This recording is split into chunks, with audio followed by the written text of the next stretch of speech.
एक बार की बात है, गौतम बुद्ध अपने शिष्यों के साथ बैठे थे। उसी समय राजा अजातशत्रु वहां पहुंचे और बुद्ध से कहने लगे, हे बुद्ध, जब से मैं आपका शिष्य बना हर कोई मेरा शोषण कर रहा है। आपका शिष्य बनने से पहले सभी लोग मुझसे डरते थे, क्योंकि उस वक्त मैं बहुत कठोर था और मैं किसी को मौत की सजा देने से पहले एक बार भी नहीं सोचा करता था। लेकिन आपका शिष्य बनने के बाद मेरा किसी को दंड देने का मन नहीं करता और ना ही मुझे गुस्सा आता है। मैं शांत हो गया हूँ और सभी को दया भावना से देखता हूँ, लेकिन कुछ लोग मेरे इस बदलाव का अनुचित लाभ उठा रहे और इसने मेरे राज्य के लोगों को भी एक तरह के खतरे में डाल दिया है। कृपया आप मुझे बताएं कि मुझे अब क्या करना चाहिए। राजा अजातशत्रु की यह बात सुनकर गौतम बुद्ध उन्हें एक कहानी सुनाते हैं और कहानी कुछ इस प्रकार है। एक बार एक बड़े पेड़ के नीचे एक जहरीला सांप रहता था। पेड़ एक गांव के पास में एक कोने में हुआ करता था। वहां अक्सर सुबह शाम लोग बैठक लगते थे और खूब बातें करते थे। लेकिन जब से उस पेड़ के पास उस सांप को देखा गया, तब से लोगों ने वहां जाना बंद कर दिया। लेकिन कुछ लोग तो जानबूझकर वहां सांप को देखने आया करते और उसे छेड़ा करते। अब उस सांप को जब खतरा महसूस हुआ तो उसने खुद के बचाव के लिए लोगों पर हमला करना शुरू कर दिया। वह सांप अब अपने क्षेत्र में लोगों का आना भी बर्दाश्त नहीं करता था, जिससे गांव के कई लोगों की जान जाने लगी। इस तरह पेड़ के आसपास जब भी कोई हलचल होती तो सांप वहां आ जाता और हमला कर देता। सांप की दहशत अब पूरे गांव में हो गई। अब लोगों ने बिल्कुल ही उस पेड़ के पास जाना बंद कर दिया। एक दिन एक साधु उस गांव से गुजर रहे थे।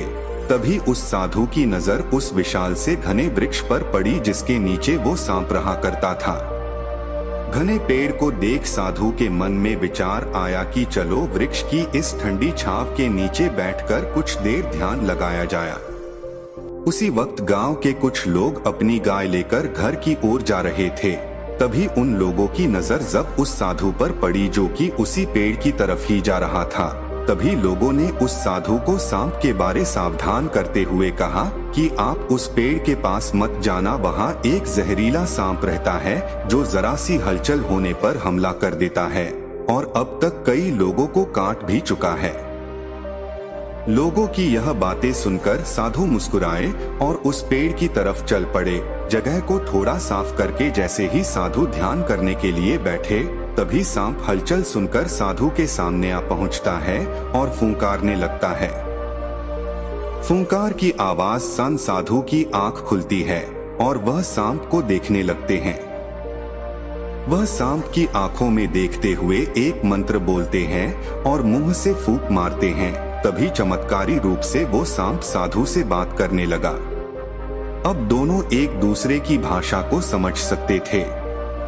सांप साधु से कहता है, हे मनुष्य, क्या तुम मुझसे नहीं डरते?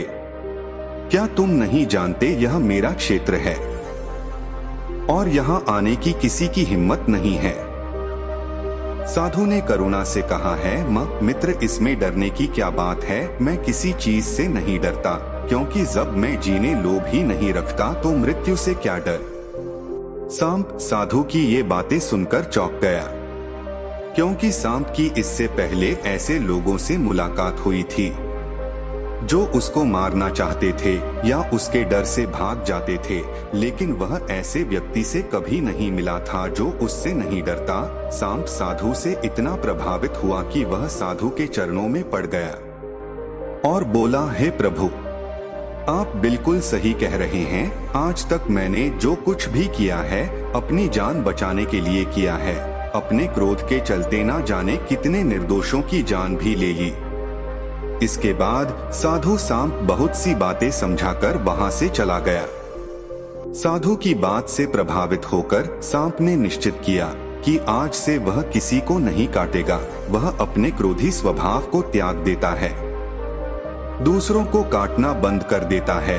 लेकिन इसका नतीजा उल्टा निकलता है। जब लोगों ने देखा कि सांप ने लोगों को तो काटना बंद कर दिया है, तो लोग उसका फायदा उठाने लगे जो उससे दूर भागते थे। वो उसके पास आने लगे और सांप को परेशान करने लगे।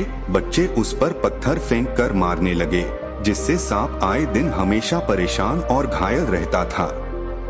वह बहुत दुखी था क्योंकि वह अपने जीवन का सबसे कठिन समय बिता रहा था। एक बार वह साधु फिर से उस गांव में आए। वह उसी पेड़ के नीचे बैठ गए। तभी साधु की नजर जब दयनीय हालत में पड़े उस सांप पर पड़ी। तो साधु ने उस सांप से पूछा कि मित्र, तुम्हारी ये हालत कैसे हो गई? तुम इतने घायल और इतनी दयनीय स्थिति में कैसे आ गए?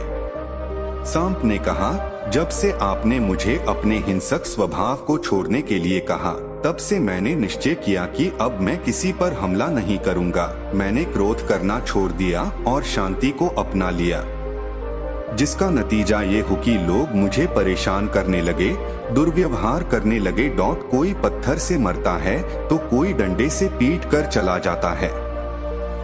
सांप की बात सुनकर साधु ने कहा, मित्र, मैंने तुमसे कहा था कि बेवजह दूसरों को मत काटो, लेकिन मैंने तुम्हें तुम्हारी आत्मरक्षा के लिए हमला करने से नहीं रोका था।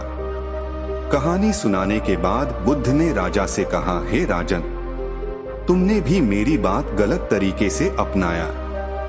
मैंने आपसे अपने कर्तव्य को छोड़ने के लिए कहा था, किंतु आप अपने कर्तव्य से भी विमुख हो गए। आप एक राजा है, अतः पूर्ण रूप से साधु की तरह व्यवहार करना आपको खतरे में डाल सकता है। तुम्हें सिर्फ अंदर से साधु की तरह रहना था और बाहर से राजा की तरह, ताकि जरूरत पड़ने पर खुद की, प्रजा की और राज्य की रक्षा कर सको।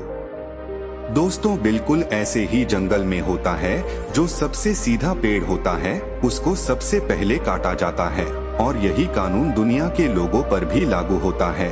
अच्छे भोले लोगों का खूब फायदा उठाया जाता है।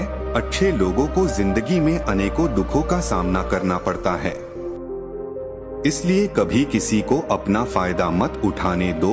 लोगों को उनकी मर्यादा में रखने के लिए खुद को परिस्थिति के अनुसार बदलना सीख जाइए, अन्यथा आपका हाल भी उस राजा व सांप की तरह हो जाएगा।